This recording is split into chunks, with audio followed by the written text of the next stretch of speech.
維修人員用 App 寫完維修服務單，將資料填好晒之後，就可以俾客戶喺現場用手機簽名，仲可以俾客戶 scan QR code， 等佢哋可以即時 download 維修服務單做備份。而所有完成嘅維修服務單喺 DeadEnd 都可以隨時搜尋，維修服務單亦會按次序排列，唔驚揾唔到。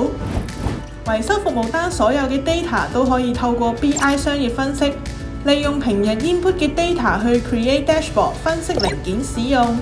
計算設備故障率同埋分析客戶嘅維修次數等等。製作出嚟嘅 dashboard 仲可以 set 定每個星期自動 send email 俾管理層又或者客戶，分析資料冇難度。